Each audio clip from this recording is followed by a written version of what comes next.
On this Trekzone conversation, he's part of a group of like-minded individuals shooting non-commercial sci-fi movies and shows inspired by Star Trek and British sitcoms. They've got a new Star Trek fan film coming in a few days' time, so let's learn a little bit more.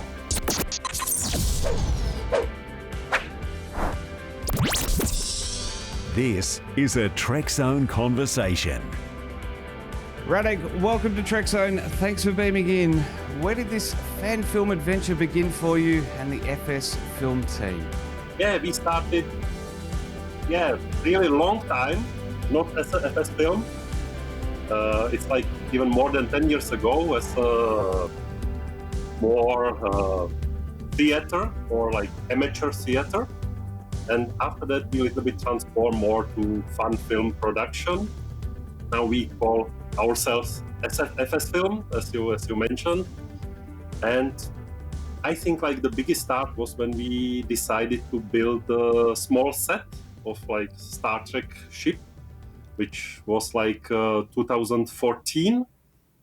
And from 2015, we produced like several, now I think it's 15 or maybe almost close to 20 fun films and other small stuff just for fun. That is very cool. Now, you're based in the Czech Republic, so it's awesome to see some more representation from our passion outside of the United States. Has it been difficult for you guys to cut through the noise made by those productions stateside?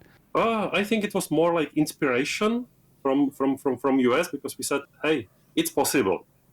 And like previews, like all our first fun film, and I was part of the production, doing the camera and little bit acting, that it was full green screen.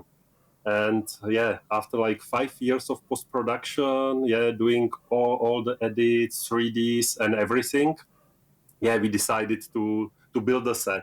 And the inspiration for us was like phase 2 or now the Neutral Zone studios, and like that it's possible. And we decided, let's do it. Even that we are in the Czech Republic, in the heart of Europe, European Union, close to Germany, Poland, Austria, like in the center. And we decided to build a set. I think that's the best part about the internet, is that you don't need to necessarily be anywhere to be discovered and to have a following. Being down here in Australia doing some fan films as well, it's all one big global community. Now, you are the guru behind the editing, as you mentioned, diving into a bit of acting there as well. You're the captain now as well. So where did the passion come from? Tell us about your journey in coming from theatre, moving into fan films. Yeah, it was like a really funny story, because my very, very good friend, Jan Krátký, called Sokar, and I will several times mention his name because like as a like fan film couple for that. He asked me 2011 if I could play in his like small amateur theater. And I said, no, sorry, I have no time. I changed the work at the time, and said, but you will play Captain Picard. I said, okay, I will think about it. And after 5 minutes, I said, yes, I will do that. And this is how we started. And it was like remake of the Czech music show, like music film. And I said, I will not sing. I said, hey, really, only you will not sing, but rest of like the crew, yes, they will sing. And I said, yes, okay, deal done. And from there, we also participated in the like second Czech fan film, which was like the continuation of the really first Czech fan film, which Ani Štefánková did, which called Metren Incident, and I was not part of this film. But the second part, The Secret Games, I was part of that. It was this green screen film. And we planned a lot of stuff. And during that, we realized that it's not like super easy to do this green screen post-production, especially if like during the days we are completely, I'm IT guy, that I'm working with computers, which means that especially in the evenings, I would like to do something else than just like sit with the computer. And we said maybe we could combine like theater and like movie. And we thought about that a little bit with Sokar, and we said, hey, maybe we could do something like from 50s, which is more like the film theater or like this kind of stuff, like combination. And we did the 12 Angry Men remake to Star Trek, like called 12 Minds. And we used the meeting room in our offices. And our friend did a really nice like drawing of the Deep Space Nine station, and we put it as a wallpapers to all the walls, and we did it there, and it was amazing, and we were really dead after that because it was like really more than 1 hour movie, and we did it during the weekend. But of course, before that, we had like 16 rehearsals, and we played this like play as a theater play. Wow. For that, which means that it was like in our heads, and I played the Commander Data, or maybe that time it was maybe Captain Data, but it was like really, it was really good. And we said, hey, let's do something together, because we like that. It's great. We are not specialists for the movie making, but we like Star Trek. We have a passion, and this is how we started. Yeah, at the beginning we were like four friends who decided to build the bridge. After 3 years, now we are just like two. We call producers or fund producers, but it means it's just the problem because you need to pay rent and everything, and to organize things. Yeah, it's not big thing, but we have a like really big group of people, really fans, like 30, sometimes like 40 people helping us with everything and doing the movies. how do you manage to store these sets without warehouse costs, coffee sales, and endless fundraisers, patches, and badges? It's true that we are not selling anything. Even like for us, we did like a lot of badges for our uniforms, like for Star Trek a little bit, but also for the series, because when the guidelines were introduced after like Axanar fiasco and all this stuff, we had a series called Star Trek Diplomacy. And we were like forced to shut down it, because we had like we finished 2 episodes, and with the new guidelines they were just allowing 2 new episodes that we did exactly like 4. And after that we transformed that to what we called Yes Captain, which is like, because it's based on Yes Prime Minister or Yes Minister series, the British one, and we love that. And and for that we did new patches, new uniforms. Really, like my wife, with other friends, they made completely new uniforms, to be in our new unlicensed universe. But we are not selling the patches. It's not completely true that we are not doing any crowdfunding. We have like 8 now, I think 8 to 10 friends, but really like our friends which we know, and we use like the pure Czech platform, which is helping legally to support some project. And this is like helping us to pay like 50% of the rent, and we are able to use the money which we are like saving for building and like enhancing and for the production of films. But we are not selling anything. No uniforms, no patches. And that's, I guess, probably one of the biggest things as well, is that crowdfunding is allowed, and continuing that hobby and just helping to pay it off just that little bit so that you can do even more is the best part of having some people together and supporting the worthwhile cause. You mentioned the guidelines shut down one of your series. Do you think that it hurt your production, or was it okay? Did you sort of find other ways to tell stories? This is a little bit complicated because it was a very critical part of the project when the guidelines were introduced, and also not just the guidelines, but I think it was like half a year or 1 year before when the like Aksana lawsuit started, that we said, hey, what will happen? We just built this episode of 12 episode series, and we had like really planned to film 10 to 12 episodes, like 15 to 20 minutes. But yeah, and just after the first one, and we were like 4 producers, and we said, yeah, okay, what we will do, we will continue. Some of the people said, yeah, let's hide it.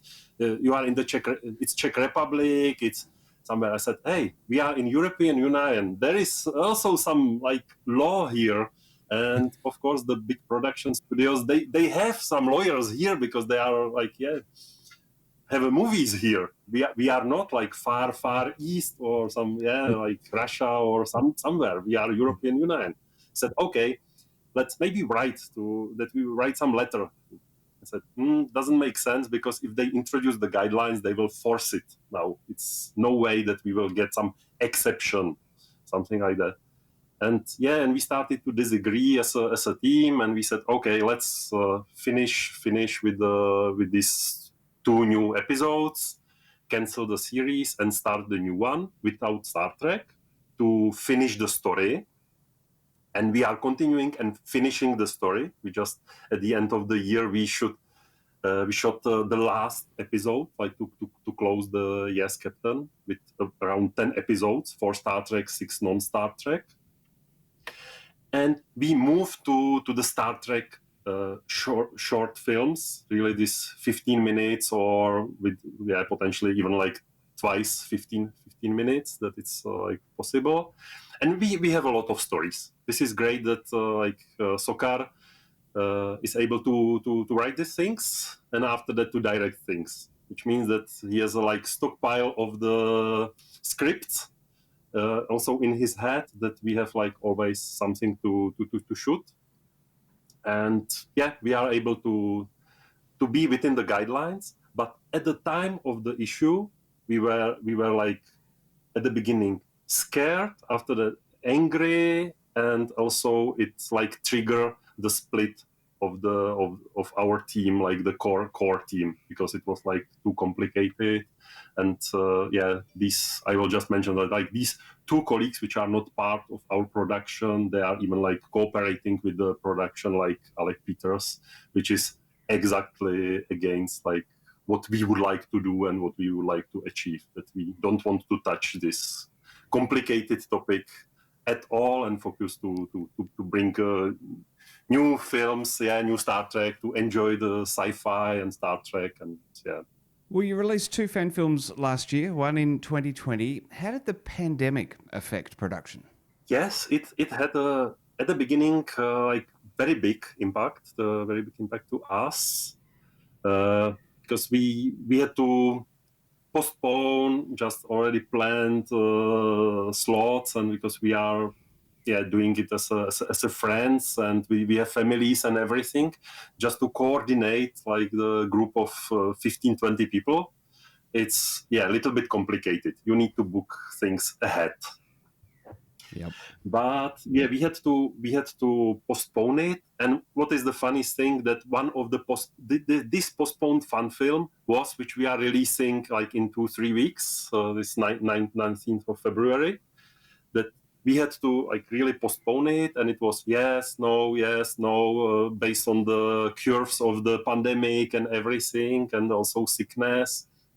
because also my wife had some serious health issue, which was not good to get the corona at that time. That there were like a lot of complicated things, but we really think about that we don't want to stop, and maybe it will be good to shoot something a little bit smaller, maybe like just 2 actors or maybe like 3 maximum, that we release the film where the father and daughter played, which means that they were able to rehearse everything at home with the guidance of Sokar as a director online. And just before shooting, and we kept quarantine, and after that we were able to shoot the film with just complete crew, five people, two actors, and like 3 crew members, which was like very tough. But also we were compliant with the rules which were in the Czech Republic, like maximum 6 people meet during the corona, and also that we tried to at least not to break too many rules, and also to keep some safety precautions. Well, you mentioned that fan film that is coming up in a couple of weeks' time. Tell us about it. At least just before this interview, I checked which one is it exactly, because we are producing 2 fan films now in the like completely like together, and based on the production, because on both films are working our 3D guys, which means the based on the which 3D is like faster, we decided which film we will premiere, which we will have a like world premiere on 19th. But we decided and it will be, we call it quid pro quo. It's from Latin. It's not even though it's like little bit complicated. And as we did it during the corona, we said it needs to be fun. Not some heavy topic, not about pandemic. We have it a lot of these health issues around. Let's do some fun. And with Q, there is always fun. Yeah. And we decided it will be Lady Q, because it will be like the double fun. And we are finishing it now. We are now translating subtitles. Of course, it will be again with the strange Czech language, but with English subtitles. And it will be what could happen when the Q is a little bit angry in the Q universe, and went to the starship, and play with the crew a little bit. And crew also will a little bit play with Q. Well, I am looking forward to it, Radek. It's going to drop in a couple of weeks' time from when we're recording, as you say, a little later in February 2022. There will be a card in the YouTube video here for us on Trekzone straight to that when it gets released. Be sure to check it out when it drops. Thanks for beaming in today to Trekzone, my friend, and welcome to our series of fan films done right. We'll see you again real soon, Radek. Yeah, thank you very much.